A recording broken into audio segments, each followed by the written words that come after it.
But you can do other things. You can imagine that maybe you can use a pure protein to guide light, and so we've made optical fibers. But silk is versatile, and it kind of goes beyond optics, and so you can think of different formats. So, for instance, if you're afraid of going to the doctor and getting stuck with a needle, we do microneedle arrays. What you see there on the screen is a human hair superimposed on the needles made of silk, just to give you a sense of size. You can do bigger things. You can do gears and nuts and bolts that you can buy at Whole Foods. The gears work in water as well, so to think of alternative mechanical parts. And maybe you can use that liquid Kevlar if you need something strong to replace peripheral veins, for example, or maybe an entire bone. And so you have here a little example of a small skull, that we call Mini Yorick. You can do things like cups, for example. And so if you add a little bit of gold, if you add a little bit of semiconductors, you could do sensors that stick on the surfaces of foods. You can do electronic pieces that fold and wrap. Or, you know, if you're fashion forward, some silk LED tattoos. So there's versatility as you see, in the material formats that you can do with silk, but there are still some unique traits. I mean, why would you want to do all these things in silk for real? I mentioned it briefly at the beginning. The protein is biodegradable and biocompatible, and you see here a picture of a tissue section.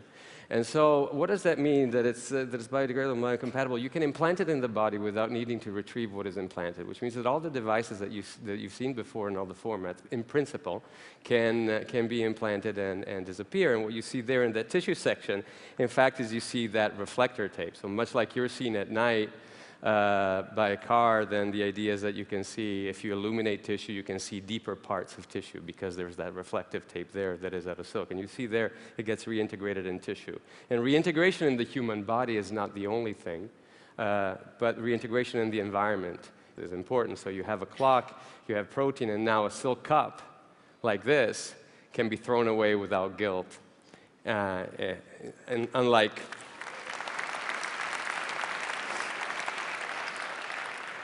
the polystyrene cups that unfortunately fill our landfills every day. It's edible, so you can do smart packaging around food that you can cook with the food. It doesn't taste good, so I'm going to need some help with that. But probably the most remarkable thing is that it comes full circle. Silk, during its self-assembly process, it acts like a cocoon for biological matter. And so if you change the recipe and you add things when you pour, so you add things to your liquid silk solution, where these things are enzymes or antibodies or vaccines, then the self-assembly process preserves the biological function of these dopants. So it makes the materials environmentally active and interactive, so that screw that you thought about beforehand can actually be used to screw a bone together, fracture bone together, and deliver drugs at the same time while your bone is healing, for example. Or you could put drugs in your wallet and not in your fridge. So we've made a silk card with penicillin in it, and we stored penicillin at 60 degrees C, so at 140 degrees Fahrenheit, for 2 months without loss of efficacy of the penicillin. And so that could be